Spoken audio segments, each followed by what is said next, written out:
안녕하세요. IT입니다. 오늘은 육아 관련해서 제가 아는 정보를 좀 전달드리고 싶어서 영상을 촬영하고 있고요. 그 주제가 영어 유치원입니다. 지금 제 첫째 딸이 지금 8살이고 올해 초등학교 입학하는데 5살 때 영어 유치원을 일단 저희는 보내기 시작했고요. 그 당시에도 고민을 엄청 많이 했습니다. 보내야 되는지 아니면 보내면 어디로 보내야 되는지, 학습식으로 보낼지, 뭐 놀이식으로 보낼지. 그리고 가격적 측면에서 좀 우리 어, 월급으로 좀 부담이 있는지 없는지 여러 고민을 했었는데요. 그 관련해서 조금 공유를 드리고 싶습니다. 일단 그때 저희가 고민했던 게 몇 살부터 보내야 하는지 요거였거든요. 어, 그때는 저희가 다 5세 때 이제 고민을 하기 시작했고요. 요거는 저희가 5세 때 보내기로 한 결정적인 이유가 이 언어 습득 정도를 저희가 보고 판단을 했어요. 한글을 얼만큼 사용을 하는지랑 일단 글 자체에 대해서 관심이 있는지 없는지 이 부분을 저희가 보고 저희 딸은 5세 때 그래도 어느 정도 한글도 어느 정도 읽을 수 있었고, 말도 어느 정도 잘해서 보내도 괜찮겠다 싶어서 보냈습니다. 근데 만약에, 일단 한글도 아직 잘 못하는데, 그리고 뭐 글 읽는데 관심이 별로 없다. 그러면 5세 때 보내면 조금 힘드실 거예요. 제 주변에 보니까 무리하게 5세 때 보냈다가 등원 거부 뭐 이런 게 일어나가지고 도중에 그만두고 한 친구들도 있었거든요. 그래서 일단 5세 때 보내야 되냐 말아야 되냐는 그 각자 아기의 그 언어 상태를 보고 판단하시면 될 것 같아요. 근데 이제 영어 유치원을 꼭 보내고 싶다 하시는 분은 어 조금 애매하다 싶으면 6세 때부터 보내는 거를 오히려 추천을 드립니다. 그리고 다음이, 그러면 이제 학습식이냐 놀이식이냐, 여기 또 문제가 있거든요. 보통 이제 학습식 같은 경우에는 정말 이제 책상에 앉히고 단어 외우게 하고 진짜 공부를, 영어 실력 향상을 위한 공부를 더 많이 시키는 거. 그 놀이식은 이제 어느 정도 이제 놀면서 무슨 액티비티도 많고 체육 활동, 뭐 기타 예술, 미술 활동 이런 게 많은 부, 부분을 차지하는 게 이제 놀이식인데, 어, 저희 같은 경우에는 일단 5세 때 보내다 보니까 바로 학습식으로 보내기보다는 그래도 좀 영어랑 친해지는데 1차적인 목적이 있어가지고 저희는 놀이식을 먼저 보냈습니다. 놀이식을 보내서 좀 즐겁게 영어 ABCD부터 이제 배우기 시작하는데 거부감 없이 좀 접할 수 있게 하고 싶었고요. 일단 영어 유치원을 이제 보내기로 한 이유 중 하나가, 일단은 초등학교 가기 전에 영어라는 그 과목, 그러니까 영어라는 자체에 대해서 거부감 없이 듣는 거, 말하는 거, 요 정도까지만 저희가 되면 될 것 같아서 일단 보내기 시작했기 때문에 그렇게 크게 욕심은 없었습니다. 뭐 성적이 잘 나와야지 이런 욕심은 없었기 때문에 놀이식으로 시작을 했어요.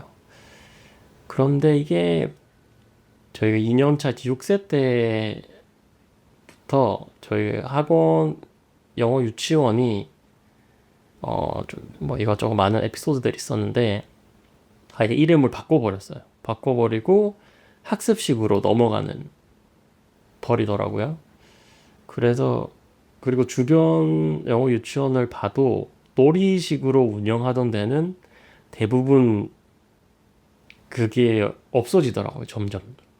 요즘도 보면 놀이식보다도 학습식이 좀 위주로 이루는 것 같습니다. 아무래도 일단 비용이 많이 들고 부모님들 입장에서는 이 정도 비용을 지불을 하는데 어느 정도 아웃풋이 안 나오면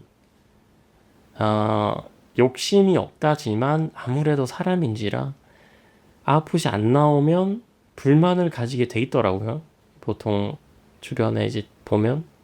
그래서 이제 영어 유치원도 마냥 놀이식으로 하면 그만큼 아웃풋이 나올 확률이 줄어드니까 학습식으로 바뀌는 것 같더라고요.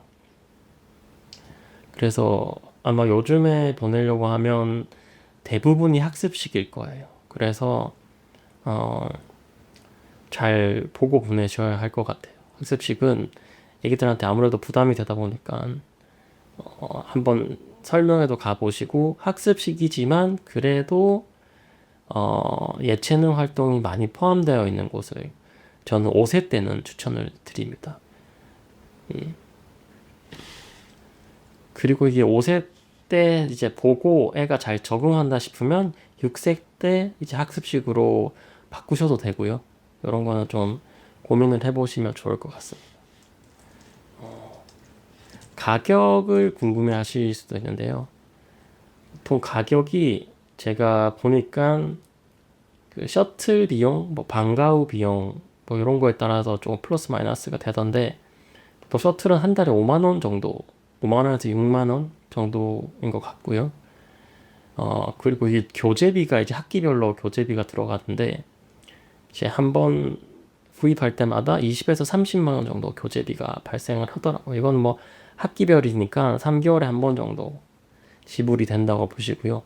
고정적으로 나가는 게 방과후 활동을 안 했을 때가 이제 학원마다 조금 다른데 보통은 120, 110, 120 비싼 데는 130까지 가더라고요. 그래서 이것저것 이제 셔틀비까지 합치면 교재랑 하면 한 달에 평균 140에서 150이 나가고요.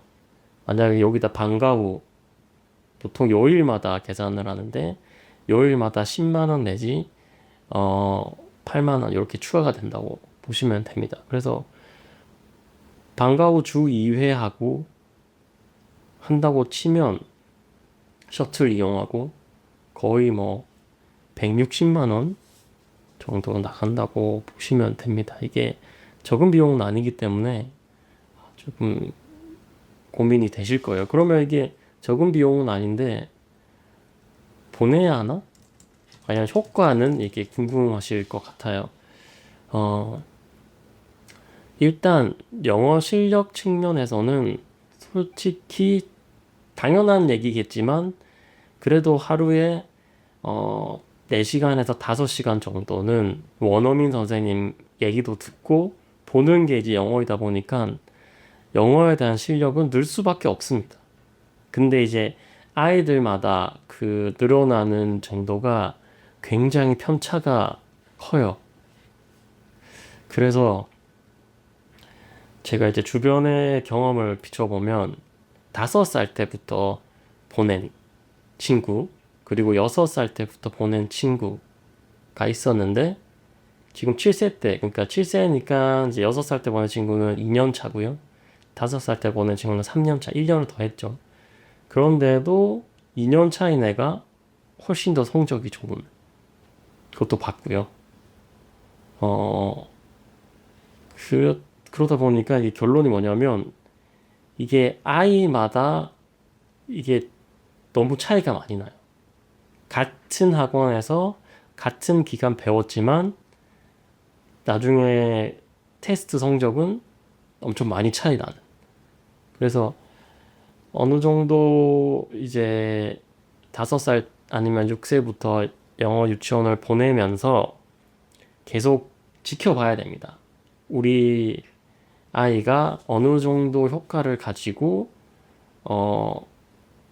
영어 유치원을 다니고 있냐를 보셔야 돼요.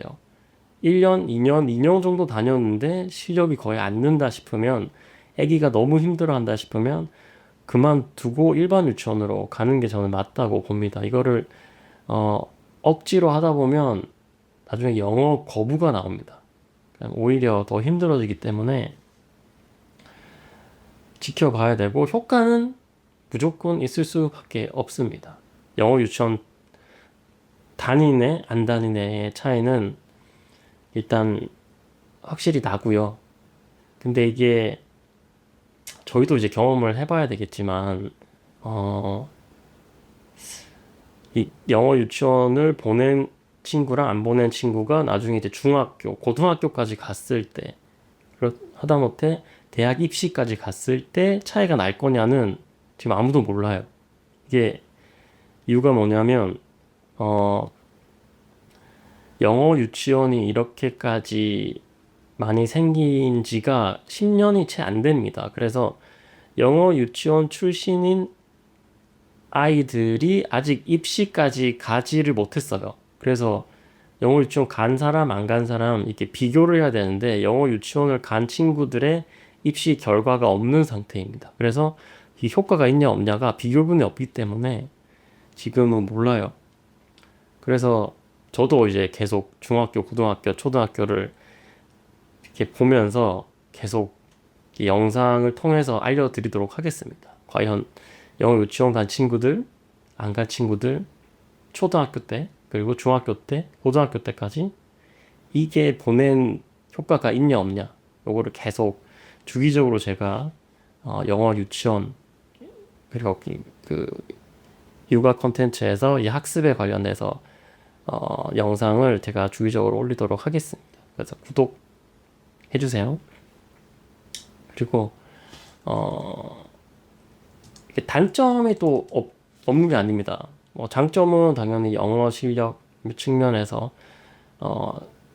도움이 되는 게 장점인데 단점이 뭐냐면 일반 유치원에서 배우는 학습들이 있거든요. 뭐 누리과정, 뭐 무슨 과정에서 그 과정에서 많은 부분이 없어집니다. 왜냐하면 영어 학습을 해야 되기 때문에 그런 학습들이 빠지는 게 있어요.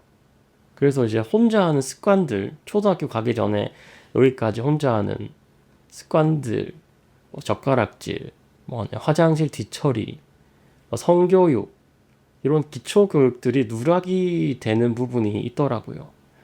그래서 이런 부분은 집에서 조금 신경을 써 주셔야 될 것 같아요. 그리고 숙제가 많습니다. 숙제가 많아서 자주 싸워요. 자주 싸워서 이거를 저희도 이렇게까지 해서 보내야 되나라는 약간 현타가 되게 자주 오거든요. 그래서 이 부분은 이제 숙제 관련된 부분은 아기가 너무 힘들어한다. 그러면 저는 일반 유치원으로 바꿔야 된다고 생각을 하고요. 억지로 시킬 필요는 없는 것 같아요. 저희도 이제 싸우긴 하는데 그래도 잘할 때는 혼자 잘 숙제를 하고 하기 때문에 그리고 이제 어느 숙제가 너무 많을 때는 저희가 자체적으로 줄여요. 꼭 다 해갈 필요는 없다는 걸 좀 생각해 주셨으면 좋겠고요. 너무 힘들어하면 아예 그 영어 유치원에 주는 숙제 특정 부분은 안 하기로 이제 선생님이랑 얘기를 하고 어느 정도 힘들지 않은 선에 조절을 하는 것도 하나의 방법이 될 수가 있습니다.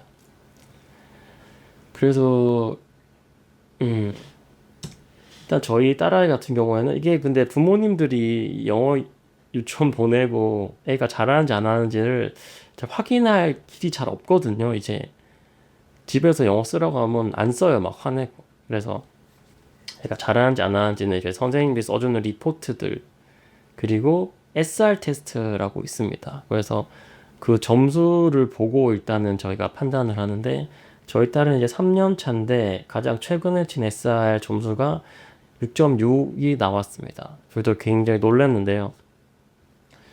6.6이 잘 나올 수 없는 수치거든요. 보통 반 친구들 보면 2점대, 많이 높아야 3점대인데 6.6이 나와서 저희는 굉장히 오히려 고마운 영어 유치원을 잘 버텨줘서 고마운 것 같고요.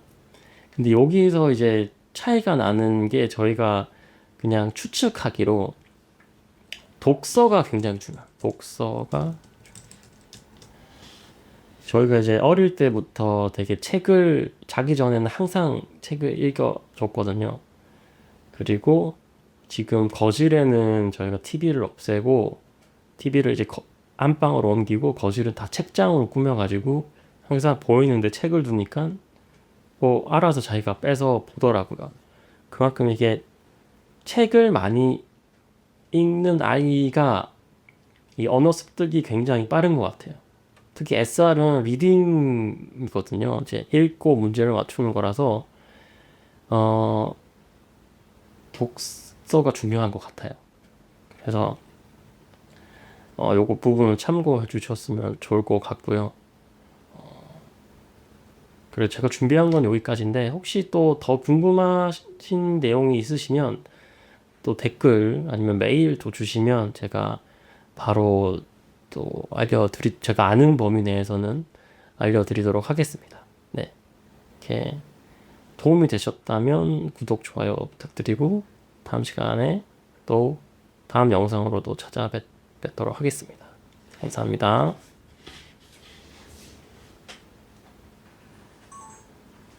죄송합니다. 제가 결론을 말씀을 안 드렸네요. 그래서 영어 유치원을 보내야 하냐, 또 보내면 안 보내야 하냐, 또 언제 보내야 하냐 결론을 지어드리면 일단 여유가 있으시면 무조건 보내는 걸 추천을 드립니다.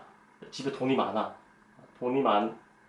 두 가지 조건이 필요한데요. 일단 돈이 많고, 그리고 우리 아이가, 이 언어에 대한 데 있어서 어느 정도 어려움이 없다. 요게 조건이 충족이 되면 무조건 보내시는 거를 추천을 드립니다. 근데 만약 보냈는데 아기가 너무 힘들어 한다. 그러면 바로 그냥 일반 유치원으로 옮기시는 거를 추천을 드리고요. 그리고 몇 살 때 보내야 되냐? 그건 아까 말씀드렸다시피 솔직히 6세부터 보내도 괜찮습니다. 5세 때는 솔직히 배우는 게 그렇게 많지 않은 것 같고요.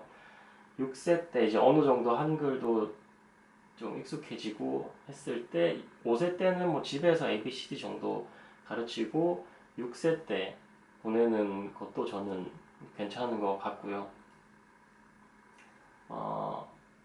근데 이제 여유가 안 된다.